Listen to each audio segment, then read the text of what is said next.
will tell you that the movie itself is I was great. gonna say, what's your review? So it is a long film. Mm-hmm. Know that, and I think that was some of the complaint. I didn't have that complaint. What I saw from the complaints from people that we were talking at the after party was that they could have cut out like 15, 20 minutes, maybe. But the other counter argument to that is when's the next time you're going to get Pacino, De Niro, and Pesci in a Scorsese movie? Yeah. So, and I think on Netflix it'll play more because you can pause to do whatever you want to do with it.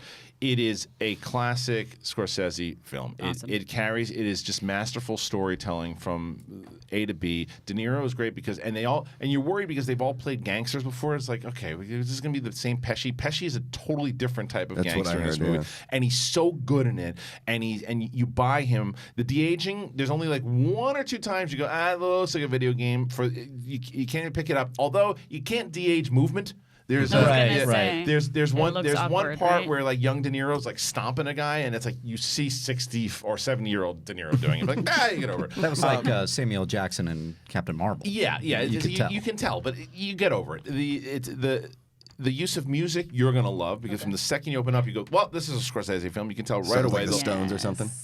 I don't want to ruin it. Okay. And the long shots, the way that he shoots things, he just takes you through it. You know that when you're watching a good filmmaker, even though you're very conscious of the angles and everything too that he's doing a shot, it still combines it into the story. So it's just like, look at this beautiful shot. Oh, what's going on? Yeah. He's taking you through the course of the action of the film the entire time. Like it's not just exposition. Like every frame matters to the story. Yeah, and it's good the way that it kind of bounces back and forth. De Niro's character, who was a truck driver who did some favors for the mob, and because of that, they brought him in, and he has his friendship with Joe Pesci's character, which kind of takes him through his entire life, and then that's what introduces him to Jimmy Hoffa, who's played by Al Pacino, who steals the movie. That's what I've heard. He steals the movie. Pacino does? Pacino does. It's the best Pacino's been, and I love Pacino. He's so amazing. I was worried at first not because it wasn't good, is because he opens up. You're waiting for the Pacino yell. You're always waiting for the yell. Right. It happens right away. And we're gonna get him. And we're gonna make it go. All right, how's way? And he's screaming. And you're like, all right, they peaked. They started with a yell, but it just the whole way through. And him and De Niro share so much screen time. That's great together. And when they do, because so it's like a Heat reunion.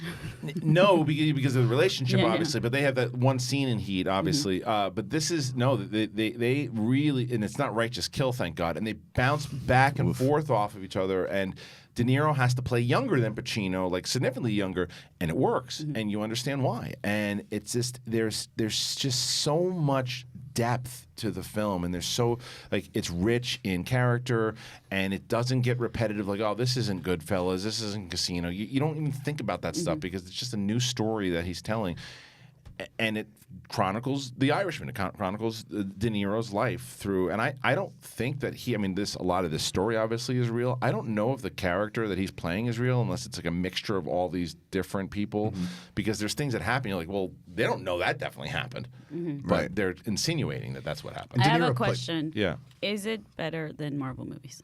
Right. So funny that when he got up there and I posted, the thing of him doing his speech. It's like everybody, all the comments. It's just, but it's like I didn't even think about it. No. It's like I'm not thinking about that. I'm watching this movie. I want to watch him. I know. But it's just funny. Gray Drake is the fucking best. She wore a Captain America shirt to the thing or something like that. But it was underneath her thing, whatever. Then she posted pictures with it. She's so great. I love her so much. She was posting some funny pics with it. She's so great. It was Captain America, right? Yeah. She's so great. But anyway, the movie you're gonna love it. The fact that everybody loved it gets me very excited. I mean, there hasn't been a Martin Scorsese movie which I don't like. I mean, even The Aviator, Hugo. which is like Hugo, I love. Okay. Hugo's very good. He doesn't make bad movies. No, he really doesn't. I'm just so excited for this movie, mostly because, like you said, I just want to see Nero stomping people. Like I want to see, I want to see a new Pesci, because we haven't seen him in so damn long. The ticket price or the Netflix price is worth the Joe Pesci Pacino performance. De Niro is great, but a stomping De Niro happens. It's violent. Yeah. But I think it's the least violent out of all of Scorsese's gangster movies. I mean, there's stuff that happens, and Sebastian's awesome. Yeah, Sebastian's Is Does he have a it big part? on your big enough. Okay. Yeah. Is it on your top 10 of the year? Yes. Okay. Of the year, Right. Easily. Easily. Of the year, yes. I have to. There's a lot that I haven't seen. I want to see Parasite. I want to. There's so many movies. Farewell. I want to see all these movies before I make my list Book at the end of the year. smart. But yes. But as of right now, Jojo Rabbit. There's a lot that I need to see.